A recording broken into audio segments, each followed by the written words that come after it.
menjaga kesehatan dalam memimpin dan pembinaan ya. Nah, saya ikut memimpin di sini banyak sekali polemik yang terjadi. Karena di sekolah ini adalah sekolah yang besar ya, siswanya besar banyak. Iya, jadi menghadapi polemik-polemik itu mana cara mengidentifikasi kasus-kasus yang terjadi di sini adalah kasus-kasus etika dan ujukan moral. Jadi kalau kita melihat kasus-kasus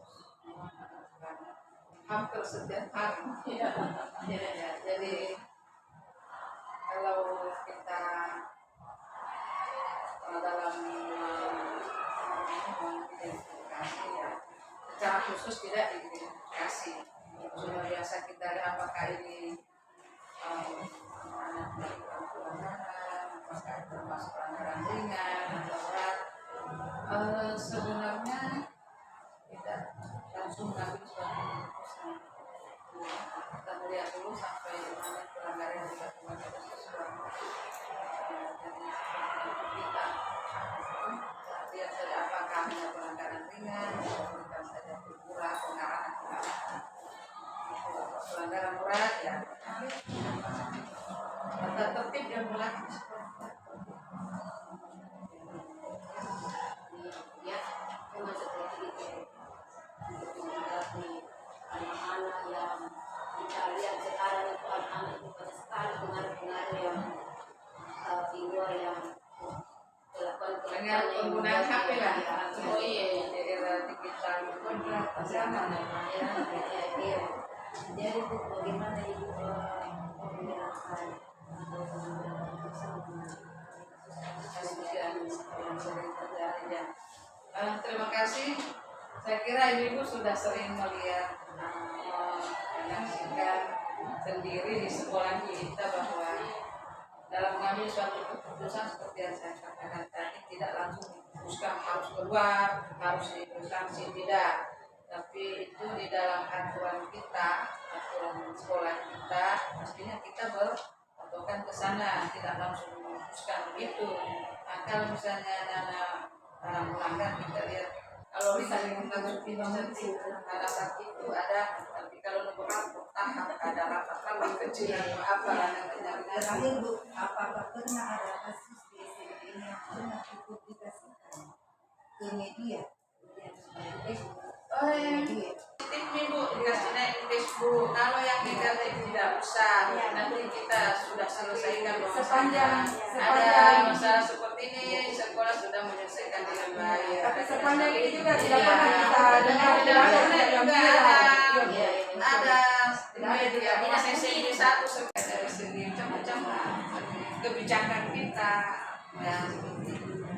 Pastinya kasus berupa ada memang, tapi alhamdulillah sampai hari ini kita masih bisa selesaikan akibat kerjasama kolaborasi kita semua, Bapak Ibu semuanya. Iya Bu ya, kami ucapkan Ibu ini terima kasih atas kesediaan waktunya untuk berbincang-bincang seperti ini. Karena kebetulan kami ini belum bergerak, ada tugas seperti ini, dan kami sangat berterima kasih dan sambutannya kepada kami. Ya, mudah-mudahan wawancara. Harapan saya mudah-mudahan guru-guru sekolah kita mampu bergerak dan mampu menggerakkan teman-teman kita yang berada di usaha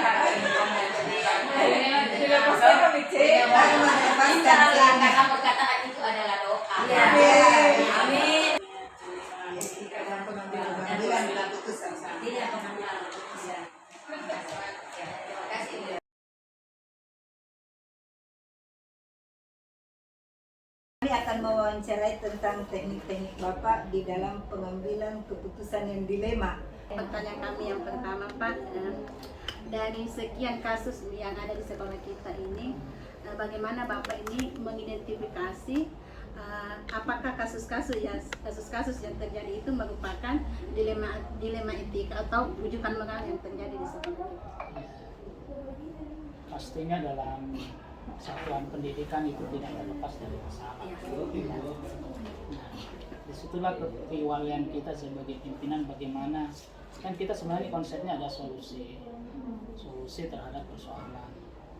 Jadi persoalan itu tidak boleh dibiarkan saja, tapi harus dicarikan solusi. Kami biasanya di sini dalam mengidentifikasi persoalan-persoalan kasus yang terjadi di madrasah, kita memiliki, kan di sini ada namanya wakil kepala madrasah, Ya, wakamat. ada kemudian wali kelas, ada namanya BK. Nah, masing-masing memiliki posisi strategis dalam penyelesaian masalah. Nah, kasus-kasus ini bisa teridentifikasi tentu melalui sebuah proses. Proses itu yang kita lakukan adalah kami ini alternatif terakhir pimpinan. Ya. Jadi yang pertama bertindak adalah wali kelas. Wali kelas mengidentifikasi kasus-kasus apakah kasus yang melanggar tata tertib, norma agama, norma sosial, itu diidentifikasi oleh wali kelas. Setelah persoalan itu muncul dan wali kelas memiliki tugas untuk mengidentifikasinya, apabila tidak selesai itu masalah, maka diberikanlah kepada BK. Karena BK ini fungsinya adalah sebagai dokter sekolah, dokter psikiater istilahnya. Maka dia punya fungsi untuk memberikan konseling. Kalau itu persoalannya masalah ya etika, moral yang tidak baik, misalnya ada perkelahian, ada cacian makian yang sempat kita dengar, itu langsung diberikan konseling dalam konteks tentu konteks penyelesaian. Kalau di situ masih belum masalah, maka ada polisinya. Polisi sekolah itu kan kesiswaan. Ya. Dialah, Wakamat. ya wakamat kesiswaan. Dia itu polisi, penegak hukum yang ada. Tinggi. Iya. Kalau di situ belum selesai, maka di atas meja saya. Kalau di atas meja saya itu antara dua, antara dikeluarkan dan tidak. Kami tegas dalam hal persoalan penanganan kasus. Kalau itu kasus dalam tata tertib kami, kalau kasus itu hanya persoalan kasus-kasus kenakalan, itu sudah tidak jadi masalah. Tapi kalau sudah norma agama dilanggar, Bu, misalnya contoh ya, contoh KB ini kan kenakalan remaja sekarang kayak minum-minuman keras, kemudian pacaran yang sampai Ya, melampaui batas. Itu kami tidak segan-segan langsung mencari kasus. Tapi kalau hanya perkelahian, cekcok antar mereka, kami bisa selesaikan. Jadi identifikasi dari awal gitu. Ya. Ada identifikasi masalah yang besar, ada yang kecil, ada yang sosial, ada yang budaya, ada yang agama. Kita petakan seperti itu. Terima kasih Pak. Jadi, Kita nanti. misalnya di sekolah ini Bapak mengalami kasus seperti ini, anak itu dia berbakat di olahraga atau di bidang tertentu, Iya. tetapi dia nilainya di guru bidang studinya itu maksudnya ada yang tidak tuntas apa, sehingga gara-gara itu dia misalnya tidak terancam tidak naik kelas atau terancam tidak lulus, atau kalau misalnya dia kalau tidak naik kelas dia akan terancam berhenti sekolah. Bagaimana keputusan Bapak yang Anda ambil? Terus apa tantangan Bapak ini dalam pengambilan kasus dengan status-status dilema yang diperhadapkan pada sebuah pilihan dilema?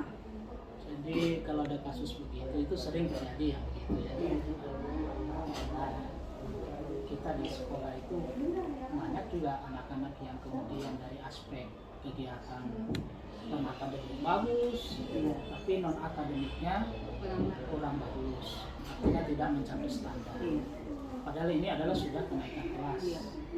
Maka yang biasa kami lakukan itu adalah kami panggil seluruh wakil kepala, kemudian wali kelas dan guru mata pelajaran. Nah, disitulah kami melakukan rembukan dengan konsep bukan konsep mau termasuk kasih sayang, tidak, tapi diberikan kebijakan semacam waktu, tenggang waktu, meskipun itu sudah lewat ya. ya, diberikan, apalagi berprestasi tadi Iya. kan. Ya, berprestasi. Setelah diberikan tenggang lewat, oke, kesepakatan bersama. Apabila di waktu itu tidak bisa menunaikan tugasnya dengan baik, maka sudah tetap kita pada posisi peraturan akademik, Ya. bisa naik kelas. Sama kita di sekolah nih. keadilan lawan kasih sayang. Sama di sekolah kan dikasih Peraturan berbasis peraturan. Di satu sisi kita juga itu tadi Iya. lumayan, Jadi dilema itu. tetap kita berikan kebijakan. Ya, tetap ada Karena di kebijakan. satu Sama sisi kita tetap itu, biasa sampai tanggal sekian dengan medinya. di satu sisi beliau sudah berkonstitusi Iya, itu. pada Makassar. Iya. Bagi nama baik sekolah. Bahkan kalau di peraturan akademik diberikan dispensasi sebenarnya kalau di Iya. peraturan kami. Itu sebenarnya ternyata ada pembelokan sedikit. Kerja sama Bisa aja. dibilang ada negosiasi. Iya. Betul itu. Iya. Di dalam peraturan akademik kami itu siapapun itu yang berprestasi, Iya. mulai dari pembinaan, Iya, kita tidak peduli lagi. tidak peduli itu, tetap saya tekankan diberikan dispensasi. Nah, itu yang termaktub di dalam peraturan akademik kami. Cuma tidak enaknya itu kalau makanya supaya untuk memberikan pelajaran kepada semua diberikan. Artinya Pak, di dalam asuran itu selalu ada kebijakan. Betul, betul. Iya, itu di situ kuncinya. Bukan Iya. kitab suci juga. Iya, iya. Iya, makasih. Iya, iya. Selanjutnya Pak, selama ini langkah-langkah atau prosedur apa saja yang biasa Bapak lakukan untuk menangani kasus yang seperti tadi yang seperti Dimatika dengan rujukan Ya. Kami selalu melibatkan seluruh stakeholder. Dalam hal ini yang berkepentingan di dalam. Tidak kami ambil keputusan sendiri, tidak. Orang tua ada nih. Ya, termasuk orang tua diundang. Apalagi itu yang bersifat apa namanya itu moral ya. Iya, rujukan moral. Iya. Karena begini, skenario ini bukan skenario ya, jalan ceritanya. Anak, orang tua menitipkan anak kepada kita baik-baik. Iya, iya. Tentu tugas kita adalah melakukan pembinaan dan seterusnya. Adapun dalam prosesnya itu, kalau ada masalah, maka tugas kami adalah menyelesaikan. Tentu penyelesaian ini bukan hanya kami yang punya power, tapi seluruh yang berkepentingan, wakil kepala, kesiswaan, wali kelas, orang tua. Nah, orang tua ini kita ajak bicara. Cuman masalahnya itu, kalau ini kemudian persoalannya sudah melampaui tadi yang saya bilang, maka dengan terpaksa kami harus Misalnya Pak, Iya, misalnya ada yang sempat bagaimana menurut Bapak? pernah dulu kasus sampai ke DPR. Hanya gara-gara sampai di DPR lagi. ya, gara-gara sudah kelas 3 tuh. Ya ini kasus anak remaja yang digrebek sama orang, terus sudah menyebar kemana-mana. Kita kan punya marwah namanya, Iya, menjaga institusi, iya, menjaga nama baik. nama baik. Dan kita juga punya aturan main. Itu hari sampai dipanggil ke DPR kami sampaikan, kalau kita biarkan yang seperti ini dan kita anggap itu hal yang lumrah dan biasa, maka ini akan diikuti oleh semuanya. Iya. Maka kami mengambil keputusan untuk kami keluarkan. Meskipun itu sampai di DPR nggak bisa macam-macam DPR itu hari sampai dipanggil. Jadi kami selaku pimpinan di situ bertanggung jawabnya, kita memberikan argumen yang rasional, yang masuk akal dan bisa cuma kasih solusi itu hari. Kita berikan jalan paket C. Tidak serta-merta Iya, dibiarkan. Iya, betul itu, Pak. berarti di sini ada letaknya pengambilan putusan jangka panjang, jangka pendek. Iya. Dapat di situ Pak. Jangka ini. Oh, kalau dulu penggerak begitu nih. Iya, iya. Maksudnya Ada keputusan fungsinya, yang Pak. diambil Jangka panjang, manfaatnya jangka jangka pendek. panjang dengan jangka pendek. Selalu diberikan solusi. Iya. Iya, jangka panjangnya itu Jangan kan semena-mena. nanti ada yang mengikuti Iya. siswa-siswa yang Keadilan dan lainnya. rasa kasihan. Nah, iya. Kesetiaan juga. Tapi di situ Kesetiaan tertariknya dan- saya Pak, karena kepikiran sebagai seorang pimpinan memberikan solusi, diikutkan lagi paket C. Iya itu. Maksudnya kan itu kan kewenangan orang tua mau dia kemana anaknya. Kita Tapi fasilitasi. justru di situ lalu kakinya tertarik saya dengan keputusan Bapak di situ. Saya nggak kepikiran kalau saya pimpinan Pak. Itu kan saya serahkan ke orang tuanya kan mau diapakan. Yang jelas kan sudah keluar dari sini. Penyampai sebagai motivasi Iya, kami juga ini. Tapi sebenarnya ini Pak,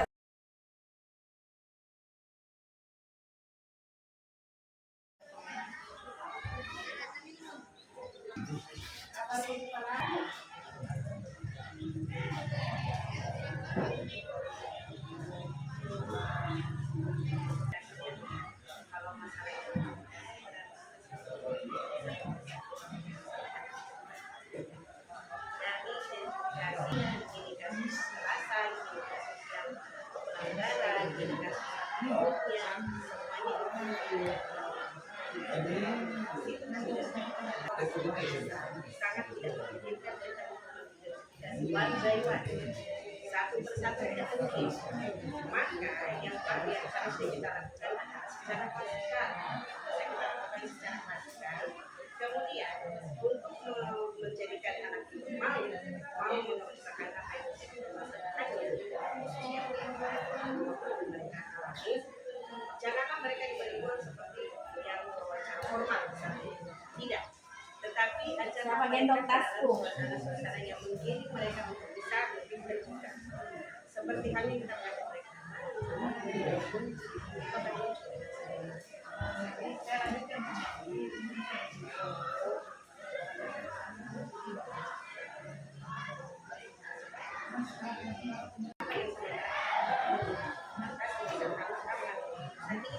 Tidak boleh dibuka-buka. Tetapi bila pelajari dan dalam yang kepentingan apa? Kalau misalnya itu kepentingannya memang secara merangkap kebutuhan sesuatu, oke, belok. Tapi kalau misalnya kepentingan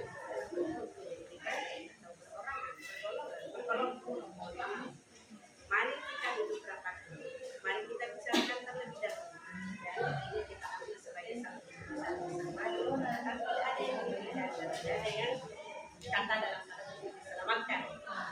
Seperti itu.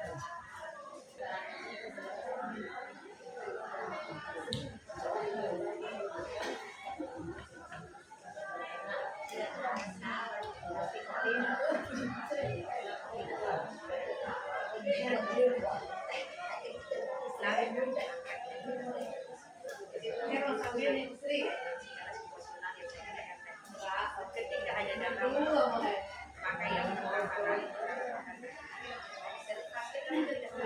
apa ini masalah pengambilan keputusan yang mungkin akan mengakibatkan satu kebijakan yang tidak menyenangkan bagi pihak yang lain. Sesudah kita observasi, kita identifikasi masalah itu. Sesudah kita identifikasi, tapi jangan bekerja sendiri. Panggil orang-orang yang memang memungkinkan terkait dengan adanya sehingga tindakan yang kita ambil benar-benar tindakan yang bisa membuat ya, evaluasi. Jangan lupa kita evaluasi hasil apa yang sudah kita bicarakan, kita lakukan, kita berusaha untuk melakukan tindakan tersebut. Evaluasi kira-kira ada tidak dampaknya dari keputusan yang saya ambil.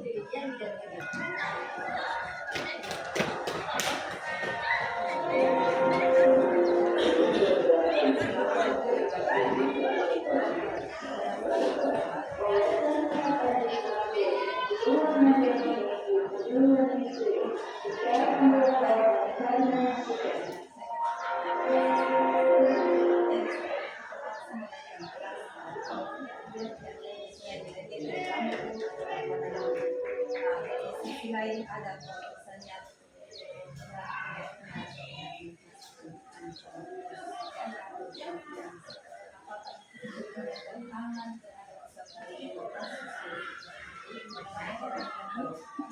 menyelesaikan itu. Kemudian itu ada lagi apakah itu pengalamannya yang kalau tiba-tiba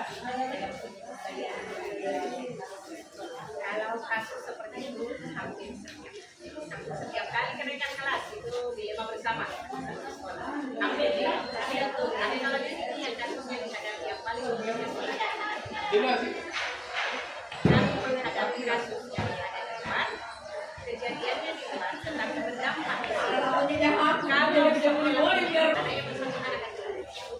tapi kalau misalnya kami tidak belajar dari sini serta merta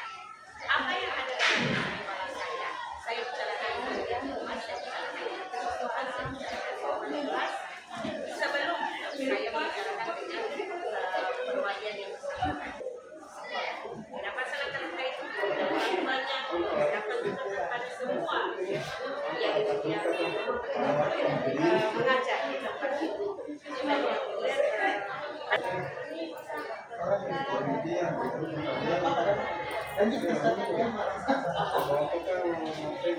misalnya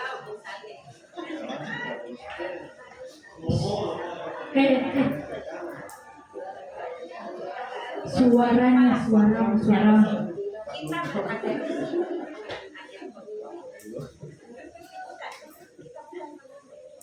di suaramu, ada orang di bawah, biarkan suaramu.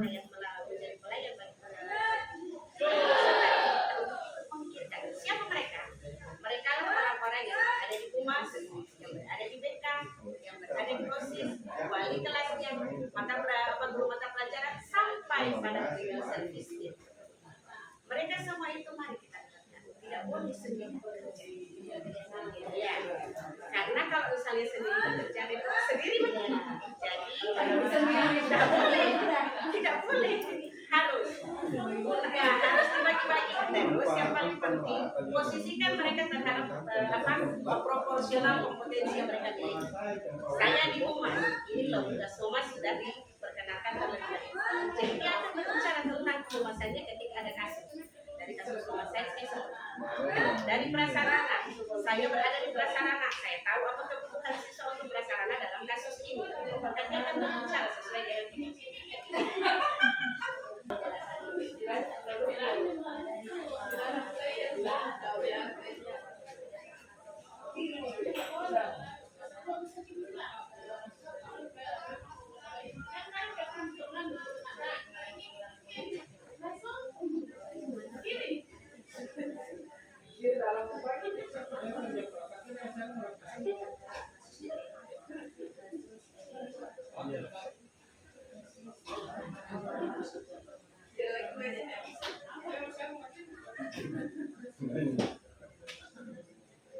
Balance ya, balance. Kadang dalam satu hari itu dua bersamaan datang.